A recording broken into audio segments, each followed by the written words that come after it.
Prezados alunos, o tema dessa semana é informática aplicada à educação. A gente pode falar informática aplicada à educação ou também informática na educação. Existe um outro termo chamado educação em informática, que são os cursos para formar profissionais de informática, como é o curso que vocês fazem, que é o bacharelado em sistemas de informação. A informática aplicada à educação é utilizar recursos da informática, internet, diferentes softwares, em diferentes níveis de ensino, desde o ensino fundamental, médio, e em diferentes disciplinas, física, química, português, artes e assim por diante. Uma das coisas que a gente tem mais visto atualmente quando se fala de informática na educação é a educação à distância, ou EAD, que apesar de algumas pessoas dizerem que nós estamos fazendo educação à distância nesse momento, usando esse modelo que a UFSM chamou de rede, nós estamos fazendo o chamado ensino remoto. A educação à distância ela tem alguns elementos um pouco diferentes que envolvem preparação de conteúdos por uma equipe especializada, videoaulas gravadas em estúdios, tutores que auxiliam os professores.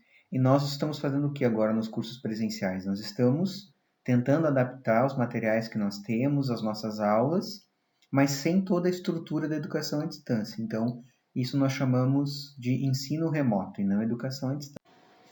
Então, a educação à distância, que é uma coisa que está acontecendo muito, começou aqui no Brasil na década de 90 e cada vez mais tem aumentado o número de cursos e alunos, ela possibilita o que a gente chama de autoaprendizagem. Cada um tem que estabelecer o seu ritmo, ter uma motivação e descobrir não só um tempo, mas a forma como aprende melhor. Então, na nossa primeira aula desse semestre, eu coloquei para vocês lá uma escala de avaliação de estilos cognitivos, onde cada um respondia as perguntas e conseguia saber qual é o seu estilo de aprendizagem. E eu fiz uma pergunta também no fórum, que era como vocês estudam ou aprendem. Então, cada um de nós tem que saber como que eu consigo aprender. Eu tenho que ler, eu tenho que praticar, eu tenho que ouvir, eu tenho que escrever, eu tenho que repetir em voz alta. Isso é importante para que eu possa não só estudar à distância, como está acontecendo agora esse semestre, né, e desde o semestre passado que a gente está no modelo de ensino remoto, mas porque eu possa buscar conhecimento, principalmente usando a internet, para aprender coisas que eu vou precisar aprender durante a vida toda. Então, às vezes, por exemplo, eu estou assistindo alguma reportagem na televisão, ou alguém fala sobre um conteúdo que eu não conheço ainda, e eu vou buscar alguma informação na internet para poder aprender aquele conteúdo, aquele assunto, ou pelo menos o conceito daquilo que foi dito, para aprender alguma coisa nova. A educação à distância, então, permite escolher como, quando e onde estudar. E sou auxiliado por uma tecnologia. Não é a mesma coisa, então, que o ensino remoto, porque nós não temos a estrutura toda. O que seria uma estrutura toda para a educação à distância? Eu teria que ter professores e uma equipe especializada para criar os conteúdos, e-books, apresentações, videoaulas. Eu precisaria ter um professor para acompanhar os alunos nas disciplinas, que a gente chama de professor formador. Eu teria também tutores, são pessoas que acompanham os alunos para esclarecer dúvidas, corrigir exercícios no ambiente virtual e nos polos de apoio presencial. E eu teria que ter também todo um projeto pedagógico do curso criado para ser um curso à distância. Um dos maiores problemas quando a gente fala em educação à distância é a evasão. Algumas causas que são estudadas, né? Condições financeiras, mas a principal delas, dificuldade de construção da autonomia. A minha autonomia para eu acessar o ambiente. Por exemplo, eu coloco um material para uma semana ou para 2 semanas. Vocês têm uma tarefa para fazer, mas quando é que vocês vão acessar? Domingo? Segunda-feira? No dia que seria a aula, oficialmente no horário, mas a gente não está tendo aula presencial? Então, eu tenho que ter uma autonomia para acessar o ambiente, para interagir, para fazer as atividades, para buscar conteúdos extra. Assim como eu tenho que ter autonomia para poder empreender empreender quando eu tenho meu próprio negócio, empreender dentro de uma empresa, trazendo novas ideias ou novos projetos, tudo isso envolve autonomia. Outras questões que estão envolvidas na evasão.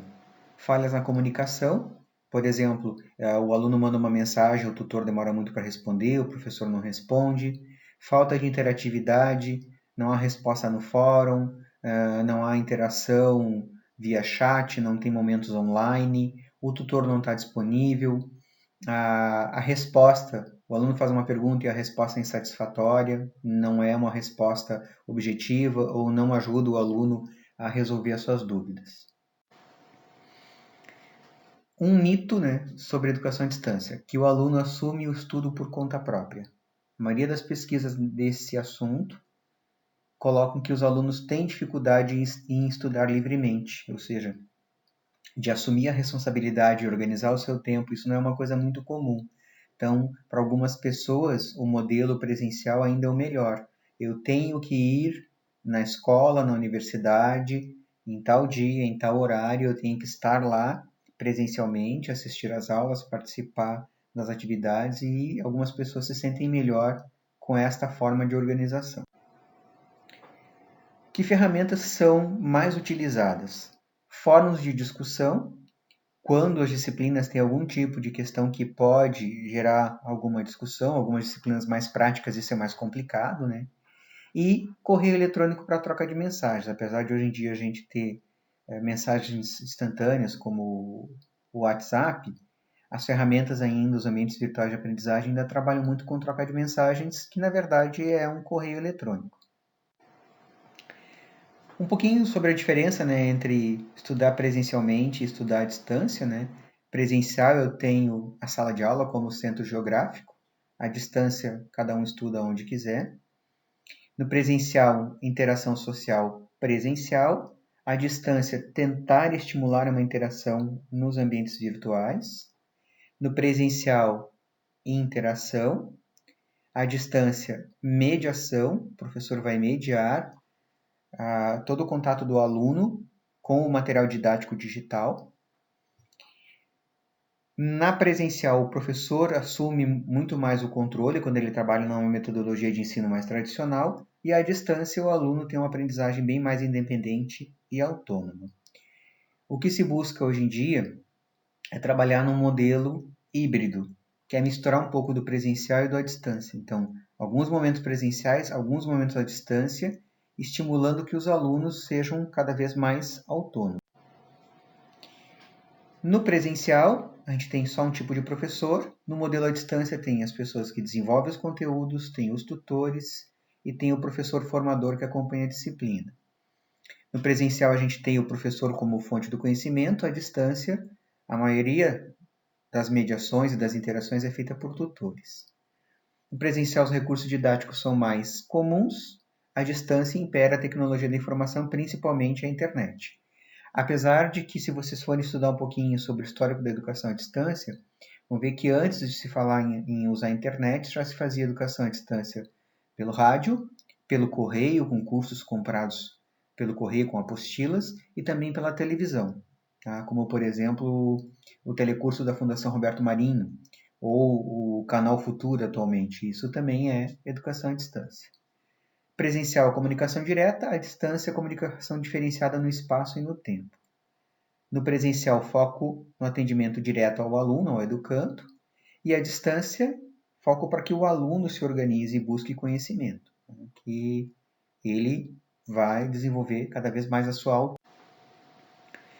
Uma das questões centrais quando a gente trabalha com educação à distância, porque agora a gente está falando de internet, não falando de educação à distância via rádio, TV, apostilas, correio, é um ambiente virtual, um ambiente onde o aluno possa interagir, onde ele tem acesso às disciplinas, aos materiais, onde ele possa fazer contato com o tutor, com o professor, com seus colegas. Então, são chamados ambientes virtuais de aprendizagem. Um dos mais comuns, para construir uma sala de aula virtual, um dos mais usados no mundo todo é o Moodle, mas existem vários outros. Teleduc, AulaNet, WebAula, então, agora tem o Classroom da Google. Então, vários ambientes que ajudam professores e alunos a se encontrar no ambiente virtual. Mas eu posso usar outras ferramentas. Por exemplo, eu tenho um aluno que é do curso de licenciatura em computação do Polo de Sarandi, que está trabalhando com os alunos agora nesse momento de pandemia, usando só o WhatsApp. Quando a gente trabalha então com a internet e está falando sobre educação à distância, a gente tem dois tipos de comunicação nessas ferramentas, as síncronas e as assíncronas. Síncrona comunicação em tempo real. Por exemplo, se a gente marca uma aula online no Google Meet, todo mundo tem que estar lá no determinado horário. Se a gente vai fazer uma conversa pelo chat. Assíncrono, vocês não têm que estar no mesmo espaço de tempo. Então, o material está no Moodle e tem uma videoaula gravada no YouTube. Eu vou mandar um e-mail, a pessoa vai ler e vai responder quando quiser, ou quando puder. Então, isso é o que a gente chama de assíncrono. Fórum, por exemplo. Eu posto uma mensagem no fórum, um colega pode responder, o professor pode responder. E isso também não tem um horário estabelecido. O Moodle, então, como eu comentei, é o ambiente virtual de aprendizagem mais utilizado no mundo todo, e ele foi projetado de acordo com uma abordagem pedagógica chamada construtivismo, para que professores e alunos possam contribuir para a construção do conhecimento. Ele é um software de código aberto, vocês podem acessar o site do moodle.org e podem baixar e instalar um servidor. Por exemplo, eu trabalho numa escola e os professores querem ter um ambiente para colocar materiais para os alunos. Eu posso instalar um servidor do Moodle. Numa empresa, vocês podem instalar um servidor do Moodle para distribuir material, para fazer cursos, treinamentos nas empresas. Então aqui tem um esquema gráfico do Moodle, né? Não vou ler todas as informações, mas só para a gente ter uma ideia, né? Nós temos a parte de comunicação, onde está o fórum, chat, mensagens. A parte de armazenamento, né? Onde o professor coloca materiais. E a parte de aprendizagem, por exemplo, quando tem questionários, lições. A parte que tem também é uma parte interativa, mas não de comunicação e sim mais de tarefas que vão ser avaliadas. Ainda falando de informática aplicada à educação, que tem muitas coisas, né? Falamos um pouquinho de AD. Vamos falar um pouquinho sobre os chamados Learning Objects, ou objetos de aprendizagem. Qualquer material ou recurso digital com fim educacional é um objeto de aprendizagem. Uma imagem, um texto, um gráfico, uma videoaula, como essa que eu estou gravando. Qualquer recurso, uma animação, uma simulação, um laboratório virtual. E tem um termo mais antigo que ainda se usa algumas vezes, chamado software educacional. O software educacional pode ser um software construído especificamente para atendimento na educação. Por exemplo, vou fazer um software educacional para álgebra linear, e é um software para as pessoas estudarem álgebra. Ou pode ser um software que eu utilizo na aula e ele não foi projetado para educação, mas eu utilizo ele e ele acaba sendo um software educacional naquele momento. Por exemplo, nós vamos aprender Java e eu vou desenvolver uma aplicação Java na IDE Eclipse. O Eclipse não é um ambiente educacional, não é um software educacional, mas no momento que eu utilizo ele na minha sala de aula para ensinar alguém a fazer um programa em Java, ele está sendo um software educacional. O objeto de aprendizagem, ele não deixa de ser parecido com o software educacional, mas ele é uma coisa um pouco menor, porque uma imagem, um infográfico, uma videoaula já é um objeto de aprendizagem e não é um software. Quando a gente trabalha com objetos de aprendizagem, um recurso bastante utilizado são repositórios de objetos de aprendizagem, lugares onde pessoas de diferentes áreas podem disponibilizar os seus objetos de aprendizagem para outros professores e alunos utilizar. Então, alguns exemplos, né? O repositório chamado Cesta, Coletânea de Entidades de Suporte ao Uso de Tecnologia na Aprendizagem. O RIVED, Rede Internacional Virtual de Educação. Existem outros, né? Vocês podem procurar na internet. Por exemplo, a UFSM tem um repositório chamado Manancial. Lá dentro tem uma série de materiais. Esses materiais podem ser considerados objetos de aprendizagem.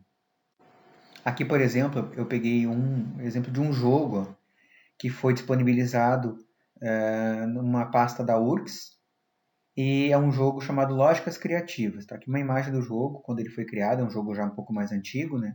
Mas para vocês verem que um objeto de aprendizagem também pode ser um jogo. Então, pode ser muitas coisas. Pode ser um arquivo em PDF, pode ser um infográfico explicando algum assunto, pode ser um jogo, pode ser uma simulação. Aqui um exemplo do site do Rivet, também é um material um pouco mais antigo, né? Tem alguns materiais mais recentes, como por exemplo, um repositório internacional chamado Merlot, M-E-R-L-O-T, também esse é bem... Uma outra área, falando em informática e educação, eu estou tentando trazer algumas áreas para vocês até ter algumas ideias, quem sabe, para desenvolver os seus trabalhos de conclusão de curso, né? O nosso trabalho de graduação em sistemas de informação. É uma área bem interessante chamada computação afetiva.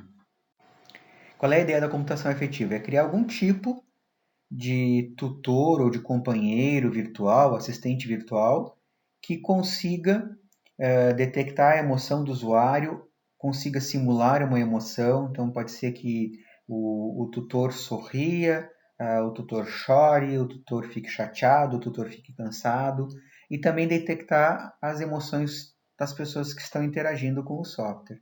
Então, existem algumas formas de simular emoções e algumas formas também de detectar emoções. E essa é uma área bem interessante porque tem muita coisa, né, que está sendo estudada. Então, o que eu posso usar para detectar uma emoção? Indicador aparente de um usuário, né? A expressão facial, a entonação de voz, o gesto corporal, a postura. Então, vocês podem ver que eu preciso de hardware para fazer isso, né? Hardware para detectar e software para interpretar essas emoções.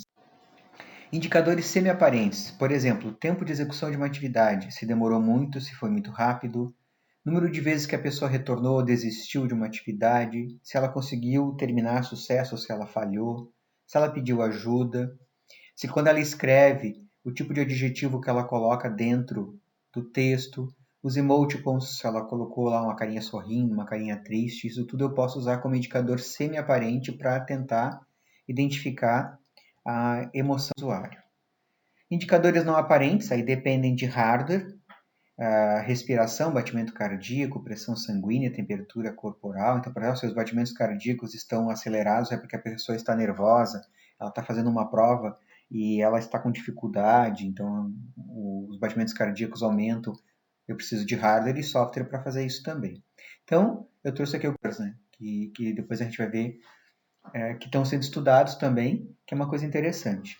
Uma coisa mais simples de fazer, avaliação, inventários, questionário, eu perguntar para o meu usuário o que ele está sentindo. Isso é bem mais simples. Então aqui, por exemplo, tem um protótipo aqui que tenta detectar vários sinais do usuário. Claro, o usuário vai ter que estar sentado no computador ligado a vários cabos, né? Para tentar identificar a pressão sanguínea, batimentos cardíacos, respiração. Ali tem, por exemplo, o sensor de respiração. Aqui um outro exemplo que é um mouse, que tem alguns detectores para tentar detectar através do meu toque no mouse com a mão se eu estou nervoso, se eu estou tenso, né? Um outro exemplo aqui, uma luva também, para detectar batimentos cardíacos, pulsação. Um exemplo mais simples, ó, aqui é um jogo, e tem aqui um jogo sobre o movimento desses sapos, aqui desses sapinhos. E aqui tem algumas perguntas. Ó. Eu pergunto para o meu usuário a confiança dele, a satisfação, nível de desafio do jogo. E aí tem ali, ó, cada item, baixo, médio, alto ou não sei responder. Né? Isso aqui é dentro de um ambiente virtual de aprendizagem que foi criado na URGS chamado RODA, com 2 Os. R-O-O-D-A. RODA. Uma outra área interessante, que também está um pouco ligada a assistentes virtuais, que tem a ver com computação afetiva, né? São chamados agentes pedagógicos, mas um agente pedagógico não necessariamente precisa demonstrar emoções. Né? Então, nós temos agentes... por que o nome é agente pedagógico? Eu posso ter um agente que não é pedagógico. Né? Pedagógico é quando ele está ligado a um ambiente que envolve ensino e aprendizagem. Né?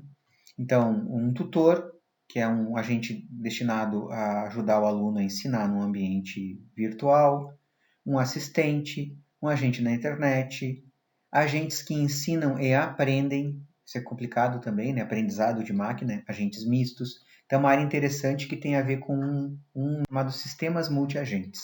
Eu trouxe alguns exemplos para vocês verem aqui. Ó. Esse ambiente é o MCOI, é um ambiente onde tem uma cidade e tem a mãe natureza e o prefeito, e a cidade é composta por vários agentes. E à medida que esses agentes vão interagindo no ambiente, a poluição pode aumentar, pode diminuir. Se a poluição aumenta, vai contaminar o rio, os peixes vão morrer. Então, e isso é um ambiente mais da ideia de jogo. Aqui tem um agente chamado Steve para treinamento virtual. Então, se vocês procurarem na internet, tem muito material sobre isso, né? Eu peguei algumas coisas para vocês verem, né? Então, o Steve, quando acontece uma falha nos equipamentos, ele tenta ajudar o usuário a corrigir essas falhas. Aqui tem um agente chamado Herman. Ele é um agente que tenta ensinar biologia. Então, aqui vocês podem ver que tem uma planta e tem raízes, né? E aí tem ali, ó, controle da temperatura, chuva, nutrientes. Então, eu posso, nesse ambiente virtual, simular o que vai acontecer com a planta se chover demais, se tiver um pouco nutriente, se tiver nutriente demais, se a temperatura estiver muito baixa, estiver muito alta. Aqui um agente chamado Cosmo, que é um agente num ambiente de ensino para trabalhar com internet, né? Na verdade, com redes de computadores, né? Sobre o tráfego de informações, ajuda então as pessoas que são da área de redes de computadores. Um agente chamado Adele, esse agente ele é para a área de saúde, então aqui na imagem vocês podem ver que tem aqui a simulação de um paciente que está deitado e alguém atendendo esse paciente. E tem um tutor virtual e tem também aqui a foto, né, de um professor que seria um tutor real, né? Então é um ambiente que mistura um pouco o auxílio virtual e também o auxílio de uma pessoa. Aqui um ambiente chamado Nice, onde tem uma parte virtual não imersiva. Aqui tem um avatar e é a ideia de uma horta, né? As crianças, aqui, porque esse é um ambiente voltado para crianças, vão cultivar flores, legumes. E ele tem uma parte também imersiva, aqui o mesmo ambiente com uma criança utilizando um óculos de realidade virtual e aqui manipulando com o joystick o ambiente. Então ele tem uma parte não imersiva, que eu me vejo como avatar, e tem a parte mais complexa, que é imersiva, que eu interajo com esses equipamentos de hardware para poder, então, do ambiente. Outras ferramentas que existem. Tem muito mais coisa na informática e na educação. Né?